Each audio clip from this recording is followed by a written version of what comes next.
Alright, welcome back. Let's continue. I see your true colors now. Ace Attorney, Phoenix Wright. Something you'd like to tell us, Professor Gavin? Burgess Court can tell. The witness testimony does contradicts the evidence. Yes, that contradiction. One day I shall be pleased to hand right back to Mr. Wright. How do you mean? How? Because the witness has made no mistakes. I agree at a glance that I disappear short of greenish yellow. But I assure you, the liquid itself is quite yellow. Yellow liquid? How could you say that? As far as I can tell from this photo, it's green. Yes, but what color is the IV bag itself? The bag? You mean the plastic bag on the hook? It looks like, I want to say light blue. Precisely. Figured it out yet.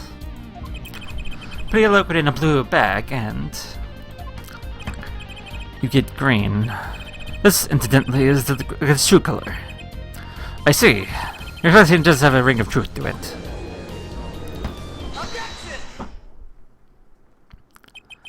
As I thought. There's no substitute for experience, Prosecutor Gavin. What? May tell a good tale. But you just proven something rather grave. For you, that is. Grave?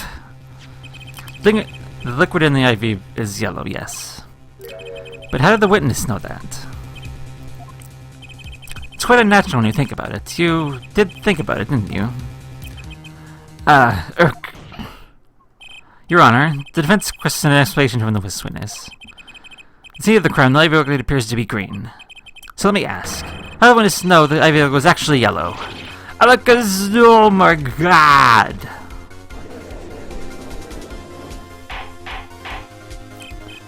Order! Mr. Wright, you explain this at once. Ms. Chloe knew the color of the IV liquid, so I'm sure it means something, but what? I can think of only one possibility, Your Honor. Witness, Flint Grimarte, testified that the IV liquid is yellow because he knew the color. From the facts before us, the answer is clear. The witness knew that the IV liquid was yellow. Why? Because he's seen it before. But not inside the blue bag we see in the photo. He saw the liquid by itself in a clear colorless bag. Plus he would have too, but I'm not clear as to what all this means. Ask yourself, why would he know if he didn't work at a hospital? That's where you'll find your meeting, Your Honor. I'm afraid I find nothing, so what if he knew the IV liquid's color? Leave getting excited over absolutely nothing to our teeny bopper fans, yeah? The IV liquid is only evidence proving the time of death.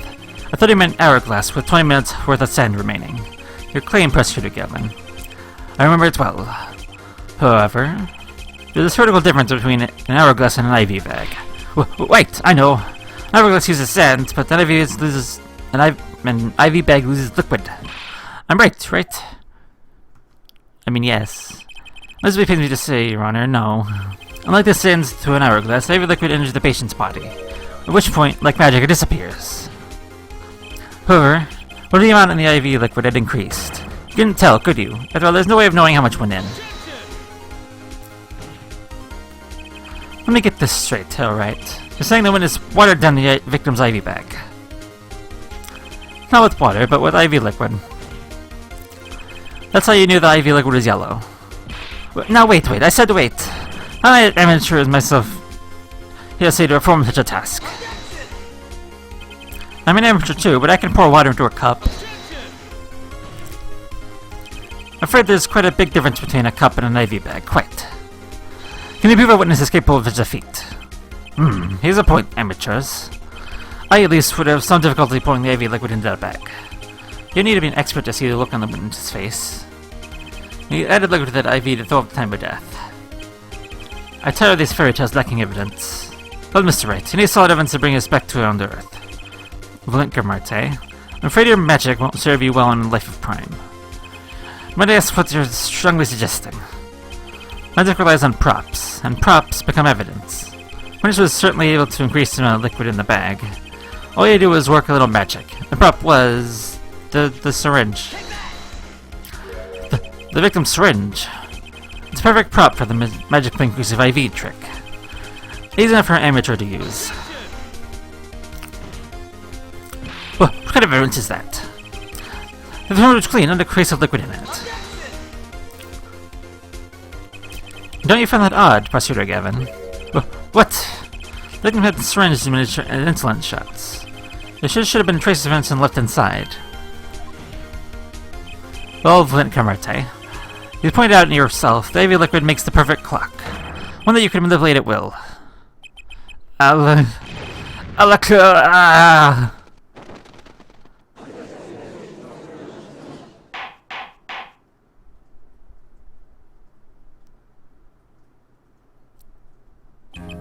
Do believe, well, with this being his first, that the burden of this trial has been a bit too much to bear for Prosecutor Gavin.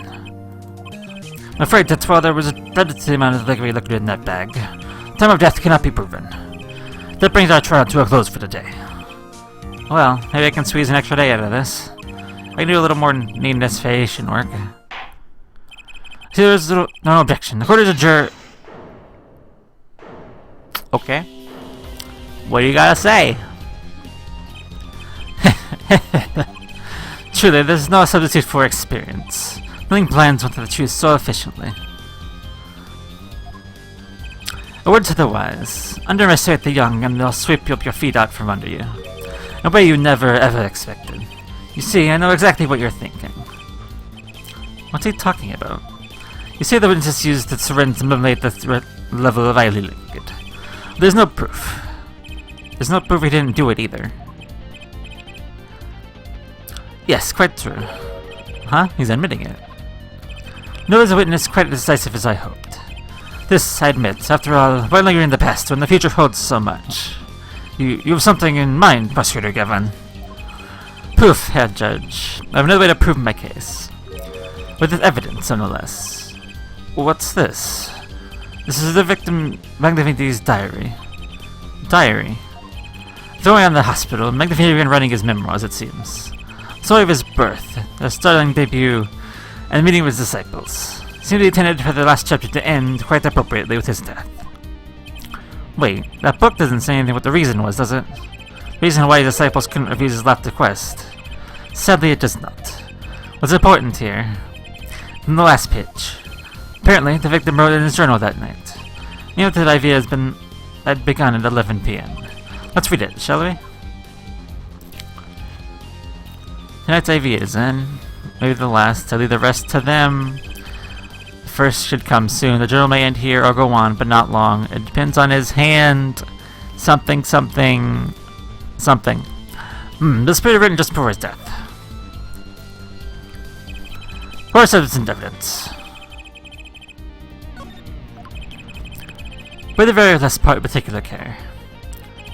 The journal may end here or go on, but not for long. That depends on his hand. Of course, by his. It falls to a defendant, Zach Camarte. That would make sense, yes. He was the first scheduled visitor, after all. Look at what he said before that. The journal may end here or it may go on. It may go on. Magnifique Camarte intended to write again. That is, Zach Camarte didn't pull the trigger. I see the defense understands the meaning of this. The defense did not go on. It ends. Because Magnifique's life was about to end by the defendant, Zach Camarte. Order. Prosecutor Gavin. Are you certain that Magnifique Camarte wrote this? There's no mistaking his handwriting. This seems to be significant. According to this, Magnifique did intend to continue his diary. Yet if his diary ended here, which plainly it did, the one who pulled the trigger was the first visitor, Zach Camarte. Well, how do you like me now, Hal Wright? Still too green for your taste, He's right about the diary being pretty clear. Still, I find it hard to believe that he'd overlook such an obvious problem with this precious evidence. Well, Mr. Wright, this testimony was lacking. But put together with this evidence, it seems quite sufficient for a case. The diary was accepted like this, the trial's over. Maybe it's time for me to show them something. Do I have to? I don't wanna do it. Can I look at this, like, in more detail?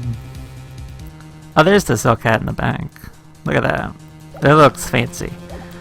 I don't wanna, but fine. Very well. I'm left with no choice but to show my own evidence. What? You have some evidence that overturns this diary. It's not too late to rethink this and avoid more embarrassment. Very well, so what's your evidence, Mr. Wright? Incidentally, don't even think of showing this diary I've just shown to the court. Now that we've come this far, I hope you have something a little more decisive. Show us evidence that proves the victim continued writing his diary. Alright, I'll be happy to. There's evidence proving the diary didn't end with this page is... this notebook page... wait a minute.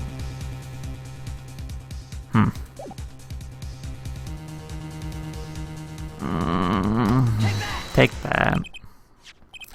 First, take a close look at this diary. Not that a page has clearly been ripped out. What's this? I didn't notice that at all. That's what we're still here talking about this. As so happens, I have here what I believe to be the missing page. Alec, I don't believe it. Looking at this page, try to imagine that the first visitor that night shot the Magnifique Marte. That's Levin's position. Well, wait, let me see that.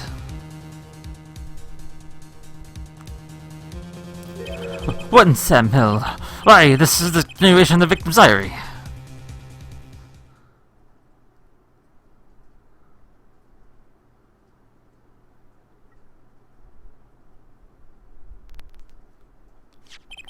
Not the torn edge of the page. Perfect match with the torn remains of the last page in Magnifique's diary. Quite remarkable. Would you care to explain what all this means, Herr Attorney? The diary continued that the first visitor came, which means that the victim was still alive after Zachary Marte left, leaving no one to take his bullet life but the second visitor. Valenka Marte. No! A handwriting, too. Matches that on the other pages. This is the genuine article. Order.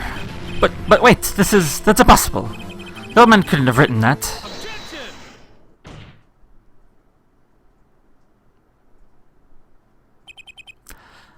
Finally. You just couldn't resist, could you, Herr Wright? Resist what? Presenting solid evidence. Herr Judge? Yes, Prosecutor Gavin. I request they put the current criminalization on hold. Prosecutor would like to call a new witness. But Prosecutor Gavin! This evidence overturns the current witnesses... Unless to put it on hold. Please, my new witness has a very, very important piece of testimony to give. 5 minutes, no more. I promise, Your Honor. Well, if you put it that way, Mr. Wright, what's your take on this? Well, Your Honor, judging from his enthusiasm, we'll hear this new testimony sooner or later anyway, so might as well be sooner. Then, though this is highly irregular, we put the current examination on hold. The witness may step down. Now, Prosecutor Gavin, please bring this surprise witness to the courtroom. I had a bad feeling just then. The ripped out page was too obvious. I must have known. I should have known it was a bad sign all around.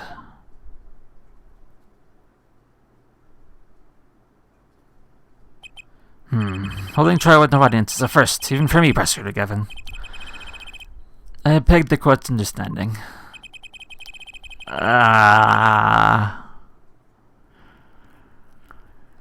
I had to make a judiciary deal with the witness to secure his testimony. A judiciary deal? You told his testimony may have some legal ramifications, shall we say. I thought it best to contain the information in this room. Very well. You are the witness, I gather. Yes, sir. State your name and occupation for the record. My name is Drew Misham. I'm a painter. Painter, are you somehow related to this case? No, well, not per se. I have one simple question for this witness. Mr. Misham, was it? Do you know what this is? Oh, yeah, I know it well. How is that possible? We've seen this diary page somewhere before. Oh, yeah, I mean... I made it. You... What? You made it? Yes. You might call it one of my works. The prosecutor's office received a tip-off yesterday. Legal evidence is prepared for the trial of Zach Marte. Legal evidence? Initiated an investigation and found this witness. I painted to the world at large who Misham has another side, you might say. He is skilled in making perfect reproductions of certain things. Forgeries, in other words. Forgeries? Well, so we would understand that this page here is a fake, prepared by a certain defense attorney. Hold it. I didn't prepare this evidence. The attorney speaks. Something about this page, I presume, but what is he saying? It makes no sense. After all, you presented this evidence to us, Phoenix, right?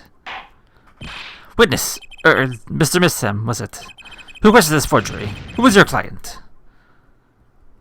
I don't know. What? Most of my clients refer to maid and husband, even to me. I make the items they want, they receive my payment. That's the extent of my contract with them.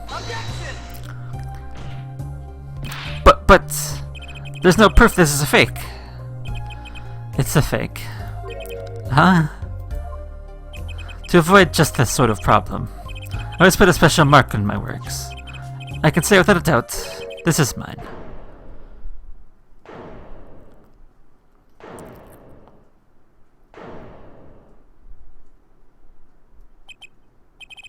Mr. Wright, you've just presented illegal evidence to this court. My court. It was careless of me. That's all I can say. Oh, the boy. Here. What's this? I don't know. I just got it over there in the hall. They told me to give it to the old boy in the blue suit with the spiky hair. They said it was really important. It was all a trap. A fatal trap. Mr. Wright. Yes. You have an explanation for yourself. If I did, would the court hear it? Probably not. Forging evidence is a serious crime. Presenting it in court, a serious mistake. A fatal mistake for an attorney. Fatal too, perhaps, for your client, I fear. Tell me, what kind of defendant relies on forged evidence? The answer is quite clear. A guilty one. Your Honor, wait. I understand that presenting forged evidence in court is a serious crime. You cannot hold my client responsible for actions I undertook as an individual. I am sorry, Mr. Wright. Your Honor, another close call, I dare to say. The prosecutor's office had received a hot tip. Everything would have gone the way you wanted it to, Sha. I even gave you a chance. Too bad you decided not to think before embarrassing yourself. I see no need for further discussion on this matter. Pleasure witness dismissed.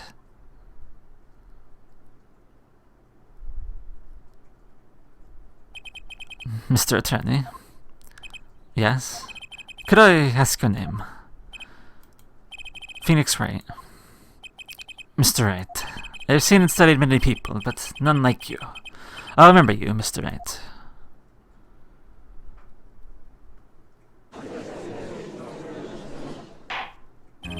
Though I deeply regret having to declare a verdict in this way, the trial is over. You have the right to find a new attorney and make an appeal. However, this court must... Your Honor. Yes, Mr. Zack. There's one thing I wish to make clear. Today, in this courtroom, you cannot declare me guilty. It's impossible. I'm afraid the defendant is quite mistaken. I most certainly have the authority to declare a verdict on you. Except, tell me, how do you plan on announcing your verdict when your defendant does not exist? Doesn't exist? What are you talking about? I'm talking about this. Oh, he's gone. What, Mr. Rigmore? The defendant escaped. Find him, quick. Bailiff, close the exits from the building. He escaped. On the double, he must be allowed to escape. That day, in that courtroom, a miracle occurred. The defendant, Shady Ickmore, aka Zach Marte, did not just escape from court. He literally, unbelievably vanished. Right before the bailiff's eyes. No one ever saw him again. Not since that day. This is the Grimate vehicle.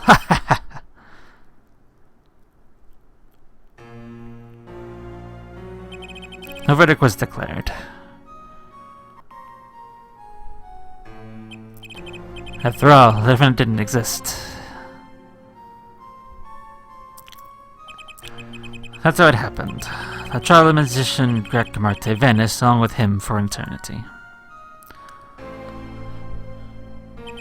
Mysteries that remained behind are all solved, however. Not until 7 years later. To be continued.